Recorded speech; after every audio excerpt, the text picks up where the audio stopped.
Two students, a little bit more on linear systems. We're spending a little bit more time just to make sure you're understanding and that you can do things well as you work your way through a system of linear equations and finding the answers.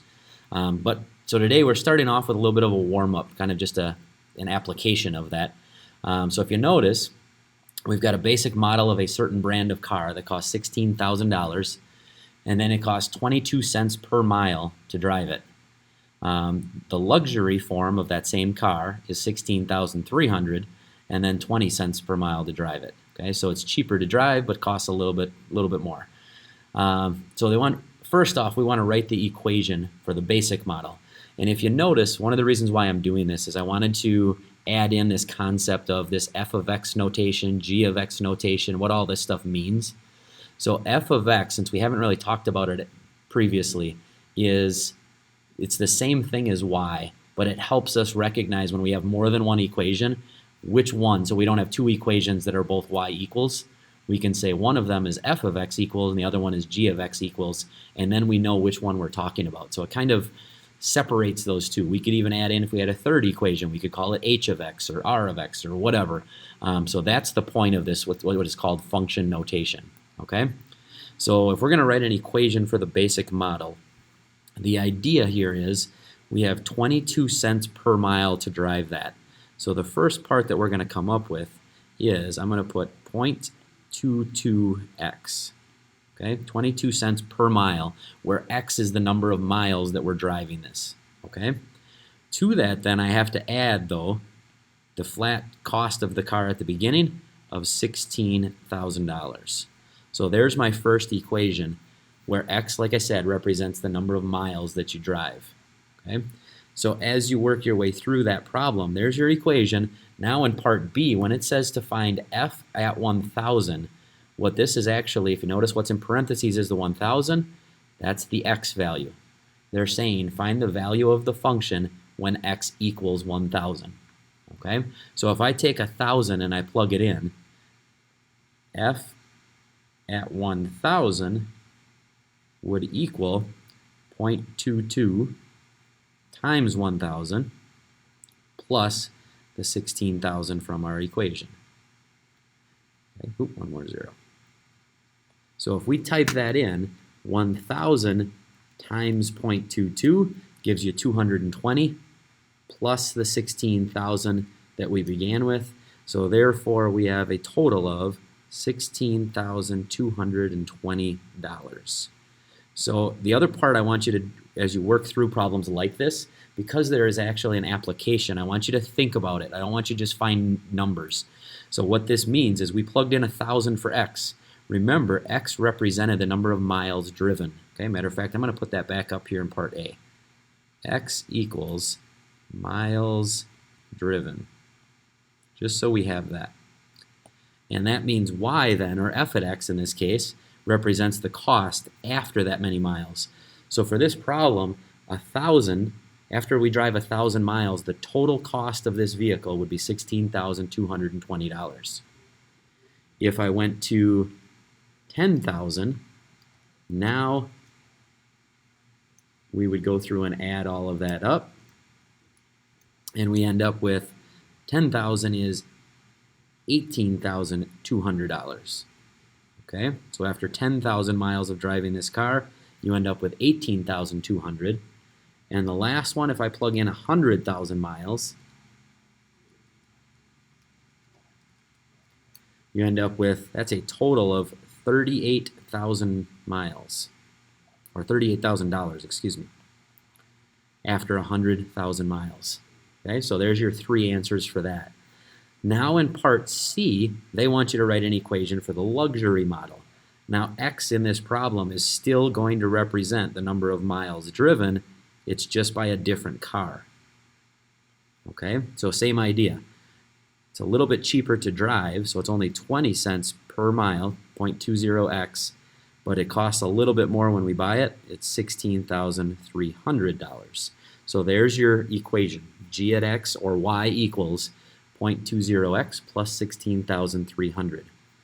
And now if we do the exact same thing here, notice how we start with a g at 1,000. The g tells me that I'm using the g of x equation. The 1,000 tells me that's what I'm plugging in for x. What's the value of g of x when x equals 1,000 or 10,000 or 100,000? And so now if we take a look, if we go through and we do that, if I plug in 1,000 into that equation, I would end up with this first answer is the total cost after 1,000 miles would be $16,500. Okay, there's our first answer. So if you notice, after 1,000 miles, if we're comparing, the cheaper car, you still have spent less after 1,000 miles. Even though it costs you more to drive it, you're still saving on the cheaper version. When we get to 10,000 miles, then we can go through and calculate that.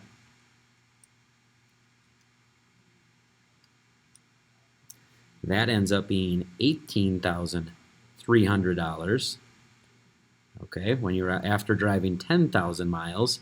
So if you notice on that one, again, if we compare values, it's just barely cheaper for the original car rather than the luxury model after 10,000 miles. But it's pretty close. The total cost after 10,000 miles is almost the same.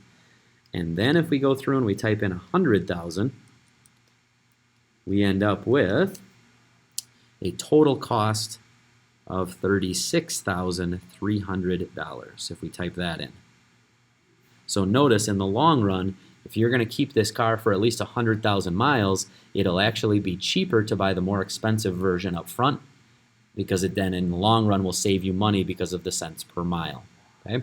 So there's that where we can compare different things. Now if you notice the last question that I have here is how many miles does it take to break even? Well, in this case, if we're breaking even, that's just like what we were talking about with a system, where we're going through and we're solving for that intersection point. Where is the point where they're equal?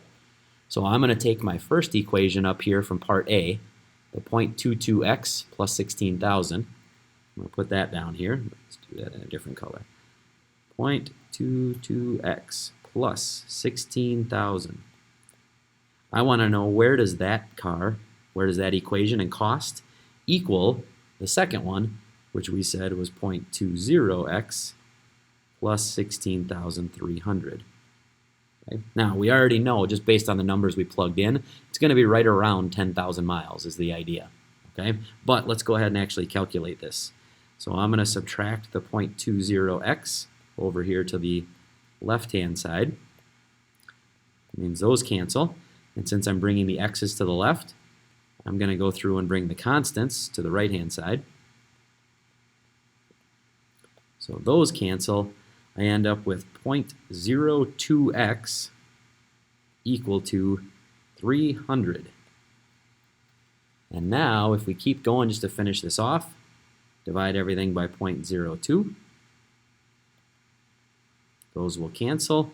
And if I take 300 and I divide it by 0.02, I end up with an answer of x equaling 15,000. And now again, since this is an application, we should put some units on here. This is 15,000 miles, if we give this an idea of what this actually means. So what that tells me is, after 15,000 miles, the cost of these two vehicles would be exactly the same. Okay? You'll have spent the same amount of money regardless of what you spent up front, regardless of how efficient each car was. That's how long it takes for each one to break even. So that's the idea. And if you wanted to find the corresponding costs, we would take that X value, plug it back in, and then we could find out what that actual cost is that is associated with that. Okay? So this is just kind of a pretty basic application, but one where you can see why a system of equations is important. A lot of times, it comes down to this break-even point that we were talking about right here. Okay? And there's a lot of applications for break-even points in business. If you're owning a business and we're talking about costs and you're trying to break even so you can make profit, those type of things. So just a heads up on that one. I wanted to work my way through that. So then if we keep going, this is basically just going to be kind of a quick summary of linear systems. Okay, so number one, if we talk about graphing and we take a look right here. So graphing is a system of, so solving a system of equations by graphing is the least accurate of all methods, okay, that we use. between graphing, substitution, and linear combination or elimination method. It is completely dependent on how accurate your graph is, and if the solution is made up of integers, which usually in the real world they're not going to be. However, being able to graph a system is essential to understanding what it means to solve a system, which is the fact that we are actually going through and finding an intersection point. Okay, so that concept is super important, but graphing is usually the worst way, because if you don't come out to a nice answer and you haven't graphed with a straight edge and everything else, you're probably not going to get an accurate answer. It's going to be an approximate answer. So keep that part in mind. So then we go algebraically. We've got two different options. So first off, it is vital to know multiple ways to solve a system of equations. So we have graphing as an option, although that would be like option 3. And while you could always choose the same method, you could solve every system by elimination if you wanted to, or substitution if you wanted to. But what we're looking for is to try to be able to use it efficiently. So you want to use, some problems are set up so that it's a little bit easier to do substitution or a little bit easier to do elimination. And so therefore, we're looking for you to be able to do that efficiently. So also you can go through and check your answers using Desmos. If you go through and you just type in your equations, you should be able to find the point of intersection. It's not going to be available to you on the assessment, but it'll help you practice and make sure that you're doing things correctly. So that's something that I want you to check. Okay. So substitution, when should we use it? We should use that when at least one of the 4 variables has a coefficient of 1. What I mean by that is when it's easy to solve for either x or y in one of the equations, and you don't have to deal with fractions or something along those lines, substitution is probably the easiest way to go. Okay, so you'll take a look at that. When do we use the linear combination or the elimination method? Basically, when we don't have a variable that has a coefficient of 1. Okay, if all 4 coefficients in front of x and y have numbers other than 1, so it's not easy to solve for, you're going to end up with fractions or something along those lines, then in that scenario I would use the elimination method. Okay, so those are kind of the best ways to use when you have each of those. Okay, and that's something I want you to keep practicing as you work through the problems. Okay, so your practice to learn for this one is the 3-2 worksheet. There are some problems that are specific substitution. There are some problems that are specific elimination. And then I believe at the very end there are some problems where it's you choose the method, and I want you to try to choose the most efficient method. So 3-2 worksheet, day number 2. Do the best you can, and again, we'll go over any questions that you have in class. That's kind of what that's what this day 2 is about, making sure you're understanding and make sure you can do it well. Okay. Good luck, and I'll see you in class.